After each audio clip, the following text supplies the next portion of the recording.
Bonjour, c'est Mario Labrec encore une fois. Donc aujourd'hui, je voulais vous parler de ce que je pense quand je vois quelqu'un qui a mis une pancarte à vendre par lui-même. Dans le fond, une petite pancarte à vendre, que ce soit avec du proprio ou une pancarte qu'il a achetée chez une quincaillerie, quelque chose du genre. Là. Donc, en fait, quand je vois ça, je me demande quel avantage que cette personne-là a à annoncer lui-même sa propriété. Peut-être certains vont dire ben c'est parce qu'il la connaît mieux que d'autres. N'importe qui rentre dans la maison connaît pas la maison comme le propriétaire actuel. Donc moi je vous dis simplement rencontrez un courtier immobilier. Vous pouvez nous appeler, vous pouvez en appeler un autre si vous désirez, mais au moins rencontrer un courtier immobilier ou des courtiers immobiliers pour vous faire une bonne idée des services qui sont offerts. Euh, vous n'avez pas avantage, c'est toujours selon mon expérience à moi, de vous annoncer seul. Pourquoi? Simplement parce que présentement, le marché étant ce qu'il est, vous avez des chances énormes en étant inscrit avec un courtier d'avoir plusieurs promesses d'achat simultanément. Ça veut dire un petit peu presque une enchère, mais pas nécessairement une enchère au niveau du prix, mais des fois, c'est aller chercher vos conditions. Donc oui, le prix peut être un obstacle à la promesse d'achat, mais les conditions telles que la date de prise de possession, si vous décidez de partir à la fin des classes, je vous donne un exemple, là, vous avez des enfants à l'école puis vous voulez qu'ils terminent leur école à l'école où ils sont présentement, donc vous voulez vendre au prix que vous aimeriez avoir, mais aussi en ayant la date de prise de possession qui correspond avec la fin des classes. Donc, plus vous avez de gens qui sont intéressés à votre propriété, plus vous avez des chances que quelqu'un dans le lot dise ben moi je vais lui donner son prix et je vais lui donner sa date. Il veut que ses enfants terminent l'école à leur école actuelle.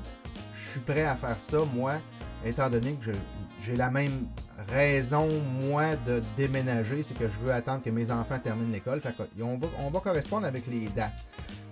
Mais que vous ayez une promesse d'achat à la fois, vous allez dire, ben oui, le résultat est pareil, je veux vendre, fait que je vais avoir mon prix, c'est bien correct comme ça. Mais si vous aviez plus que ce que vous vouliez dans vos poches, ça veut dire net, y compris la commission payée déjà. Donc, si vous annoncez votre propriété à un prix X, puis que notre acheteur se présente, vous annoncez vous-même la propriété, notre acheteur se présente, puis il veut négocier le prix, qu'est-ce qu'il va faire? Il va essayer de négocier la commission. Okay? Il va vous dire, ben, si vous aviez vendu qu'un courtier, vous auriez payé tel montant de commission, donc je vous offre tant. Et là, il vous donne quelques jours pour y répondre, et il est tout seul pour faire son offre d'achat. Il est tout seul dans le portrait, donc il peut vous négocier, vous y pensez, vous jasez de ça la nuit avec votre conjoint, votre conjointe. Puis finalement, vous vous appelez, vous dites, ben, je vais la prendre ton offre, là, c'est vrai, là.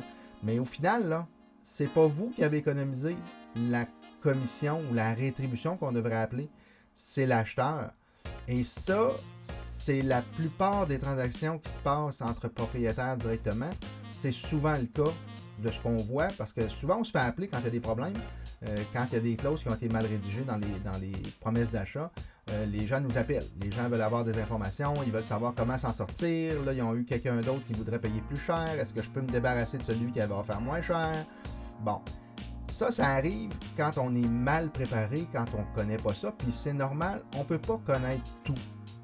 Moi, je suis dans l'immobilier, je n'irai pas montrer à un boucher comment faire pour couper de la viande, c'est vraiment pas mon métier, donc on est chacun dans notre place, puis on envoie des cas, on est capable de prévoir beaucoup de problèmes à l'avance. Donc, l'avantage que vous avez d'annoncer tout seul, si vous avez une chance de m'en donner dans les commentaires, quelque chose du genre, ça va me faire plaisir de les prendre. Pas de se faire bitcher ou quelque chose. Le but n'est pas là. Le but, c'est juste de comprendre quel avantage a un vendeur de s'annoncer seul quand il a la chance de s'annoncer auprès de milliers de courtiers immobiliers qui ont déjà des milliers de clients en banque qui désirent des propriétés, parce qu'on le voit présentement, le marché est au vendeur. Et notre vendeur, il est tout seul à mettre en vente, puis il y a 10 acheteurs en même temps qui veulent acheter. Donc, on comprend que le principe, là, l'offre et la demande, elle est là. C'est pas créé par les courtiers, c'est pas créé par d'autres choses que la loi de l'offre et la demande. Donc, on est là pour protéger vos intérêts quand on a un contrat de courtage avec vous. On va chercher le maximum parce qu'on vous représente au niveau de la transaction. On va aller chercher pas juste le maximum en argent, mais dans les conditions. Et ça, souvent, mais très souvent, c'est oublié. J'ai une offre d'achat qui est rentrée ce matin là, pour un client. On a présenté la promesse d'achat. Puis le client, la première question qu'il pose, c'est combien? Mais le combien, est-ce qu'il est important? Si le combien, il correspond avec ce que tu veux, mais la personne désire acheter dans 2 ans, va prendre possession dans 2 ans. Est-ce que c'est réaliste? Le prix est parfait. Hey, il me donne même plus que ce que je voulais. Oui, mais il achète dans 2 ans. Ah, ben là, la condition d'acheter dans 2 ans, elle est pas bonne. Fait qu'il faut vérifier pas juste un prix, mais les conditions qui sont dans la promesse d'achat pour être capable de négocier ces points-là. Des fois, il faut les monétiser, il faut user c'est un peu du théâtre là, de ce qu'on fait dans le fond. Puis on se le cachera pas, là, c'est du théâtre, la vente, peu importe que ce soit des tomates ou des maisons ou des autos. C'est un peu de théâtre là-dedans. Mais je vous laisserai savoir que j'y vois aucun avantage d'annoncer soi-même sa propriété versus un courtier. De plus, vous ne payez rien si vous n'avez pas les résultats que vous cherchez. Donc, si dans le cas qu'on parle, vous mettez votre propriété en vente, vous devez soit acheter un kit de publicité qui vient avec, exemple, du proprio, vous devez acheter des pancartes, vous devez acheter de la publicité, vous devez publiciser votre propriété. C'est des choses que vous devez payer au fur et à mesure, puis vous n'êtes pas certain d'avoir les résultats que vous aimeriez avoir. Parce que oui, comme je vous dis, vous pouvez avoir le résultat de dire, ben, je vais vendre, mais à quel prix? Et souvent, la commission m'aura coûté combien? Parce que c'est à vous directement que ça va revenir le final. La plupart des transactions, l'acheteur, ce qu'il veut, c'est négocier au moins le montant de la rétribution que vous auriez à payer à un courtier. Donc, on est là, justement, première des choses, pour prendre vos intérêts. Et deuxièmement, faire la paperasse pour que ça marche, pour que ça fonctionne, puis qu'on n'ait pas de problème en cours de route. Je ne vous dis pas que ça n'arrive pas des problèmes, on est là pour les régler quand il y en a. On est protégé par des assurances, on a plusieurs choses qui viennent protéger les transactions. On a un programme de tranquillité chez Remax qui est merveilleux. On a des programmes d'inspection qui viennent assurer des montants si jamais vous aviez des poursuites en vice caché. Il y a plein de choses que vous ne connaissez pas nécessairement, mais qui peut-être feraient en sorte que vous décideriez de effectivement choisir un courtier, puis au final, pas nécessairement avoir une grosse différence dans vos poches, peut-être même plus dans vos poches, parce que vous allez avoir plusieurs acheteurs en même temps versus votre pancarte à vous.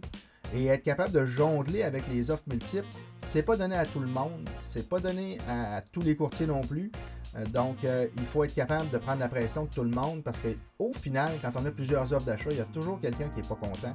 Il y a toujours quelqu'un qui ne sera pas content de la décision de notre vendeur d'avoir accepté une telle promesse d'achat au lieu d'une telle autre. Quand il y a plusieurs offres d'achat en même temps, on peut dire que c'est pas toujours facile de les contrôler, de les diriger de la bonne façon parce que tout le monde est impliqué émotivement, notre vendeur, nos acheteurs, les acheteurs de d'autres courtiers, les autres courtiers qui travaillent en relation avec nous parce que les transactions se font la majorité là, à 80-85% avec un autre courtier. Donc si le jugement du premier courtier n'est pas bon ou que les informations ne sont pas données comme il faut ou sont mal comprises du côté de l'acheteur parce que nous, on est à la journée longue dans ces termes-là.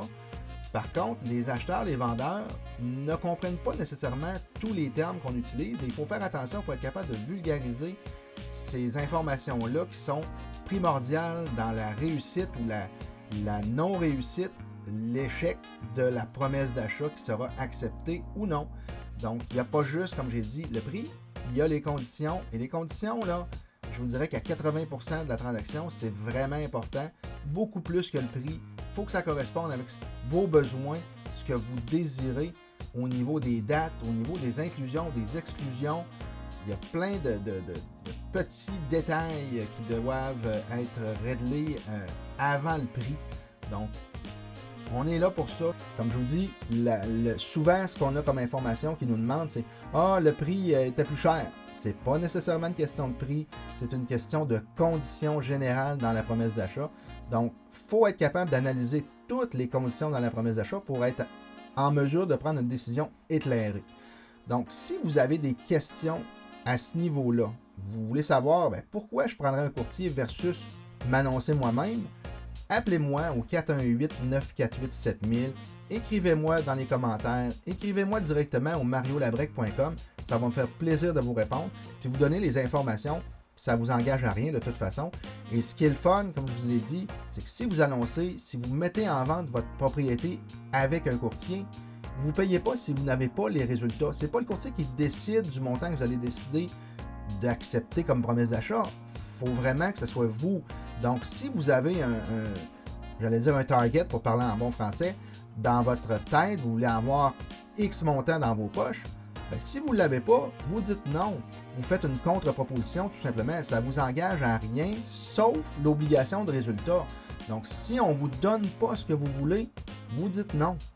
Mais vous n'aurez pas payé un sou, vous n'aurez pas fait rien de démarche ennuyante, à part que d'ouvrir la porte.